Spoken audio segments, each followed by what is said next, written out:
チャプター5の2回目となるシネマティックトレーラーが公開されました。発売日も判明しましたね。タイトルはザ・プロトタイプ。この時点で今回の映像がプロトタイプに焦点を当てたシネマティックトレーラーであることがわかります。情報量はかなり多いですが、今回は特に気になる点に絞って考察していきます。時系列。トレーラーの内容を正確に読み解くため、まずは時系列から整理します。映像全体の流れを見ると、実験体1202と思われる個体に対し、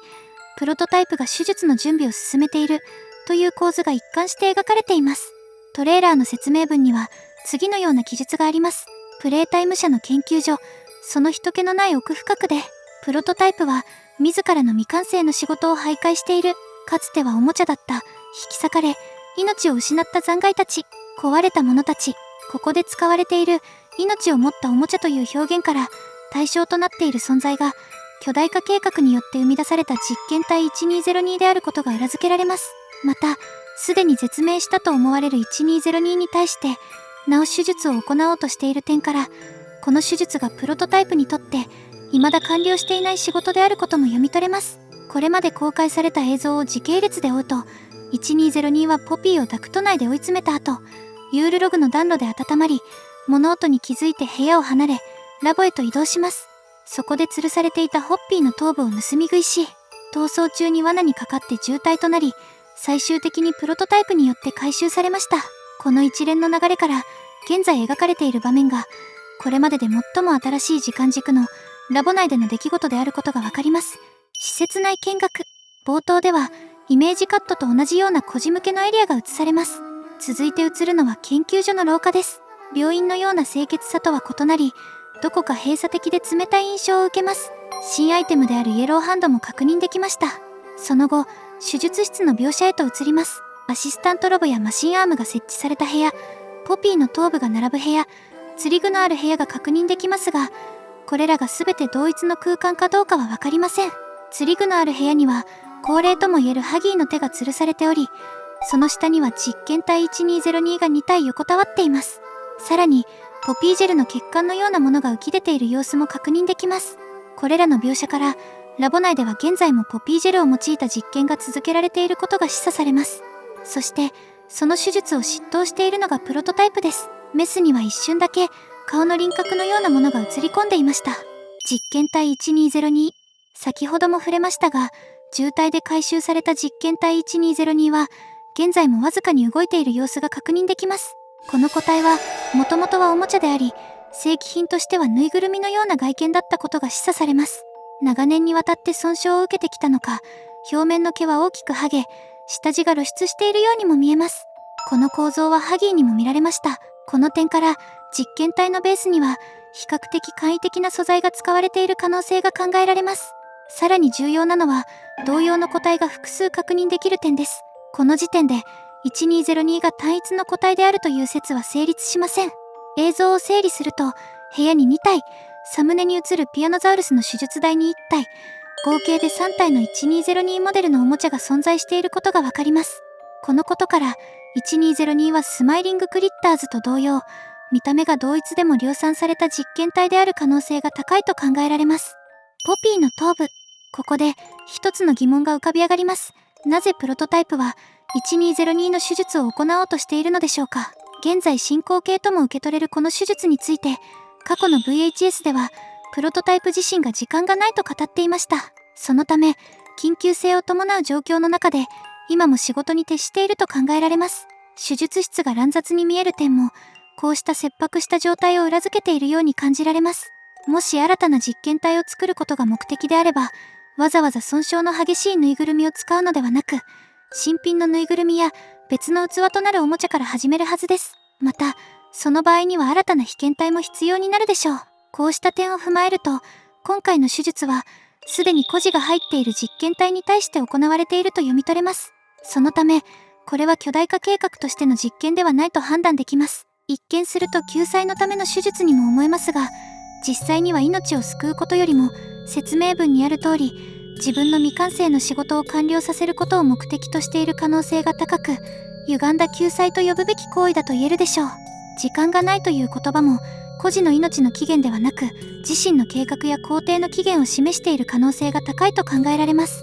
さらに、ポピーの頭部が3つ並んでいる点も重要です。これは1202の個体数と一致しており、仕掛かり品として用意されていたポピーの頭部を生産ラインから持ち出したものと推測できます。加えて、床に人形の体が落ちている様子も確認できます。これらの描写から、実験体に入っている孤児をポピー人形という新たな器へ移植しようとする構図が浮かび上がります。ぬいぐるみの体と比べると、陶器製のポピー人形は器としての性能が高く、より安定した存在として評価されたのでしょう。実際にポピーは、喜びの時間から10年間、食料を必要とせず生き延びています。このトレーラーの描写を踏まえると、過去に回収されたマミーやキャットナップも、救うことそのものではなく、計画を完了させるための回収だった可能性が考えられます。過去のアートワークからもわかる通り、これらは全てポピーのためであると言えるでしょう。プロトタイプの前身？このトレーラーでは、プロトタイプの両手と足が同時に登場するという、まさかの描写がありました。では、やはりあいつとプロトタイプは同一の個体なのでしょうか。前回の動画でも触れましたが、今後公開されるゲームプレイトレーラーで、この2つが明確に同時登場すれば、同一個体説の決定打になると考えられます。ただし、今回の映像はあくまでシネマティックトレーラーです。結論として、プロトタイプの全体像は、やはりゲーム本編を通して明かされる可能性が高いでしょう。今回の描写は一見すると公式からのサプライズに見えますが、これは善意による先出しではなく、視聴者に完成形だと誤認させるための意図的な演出、いわばミスリードである可能性も考えられます。本体を示すためではなく、完成した姿だと思わせるために見せる。そして、その認識を後に覆す。これこそがミスリードの意図であり、後に用意されたビッグサプライズの正体だと言えるでしょう。また、もしこれがミスリードではないとするなら、プロトタイプの正体はエリオットではなく、オリジナルのポピーであるという、以前挙げた仮説こそが公式の本命であり、ビッグサプライズとして用意されている可能性が高いと考えられます。さらに、このトレーラーの位置づけは、チャプター4におけるシネマティックトレーラーザ・ドクターと非常によく似ています。コミュニティの検証から、トレーラーの公開周期はおよそ5週間とされています。その流れを踏まえると、次に公開されるのはゲームプレイトレーラーであり、時期は2026年2月15日頃になると予想されます。過去作を振り返っても、ゲームプレイトレーラーではボスの全身がはっきりと描かれてきました。通常であれば、ラスボスであるプロトタイプも、この段階で再登場するはずです。しかし、プロトタイプの正体そのものがビッグサプライズである場合、新キャラクター、あるいはハギーワギーが代役として登場する可能性も否定できません。これまで積み上げてきた考察を踏まえると、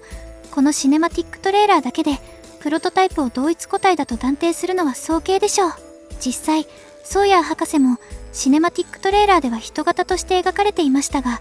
本編では巨大な装置に組み込まれた脳という姿で登場しました。以上を踏まえると、この時点では、プロトタイプとあいつは別個体である可能性が最も高いと考えられます。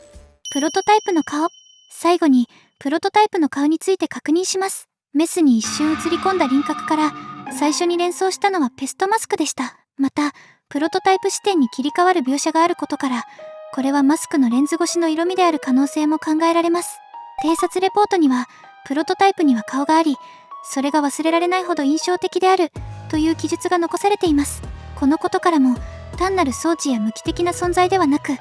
強い視覚的特徴を持った顔立ちであることが伺えます。それがホラーゲームのボスとしての演出なのか、あるいは物語上の意味を持つものなのかは、現時点では断定できません。ただ、医師のマスクを思わせる意匠から、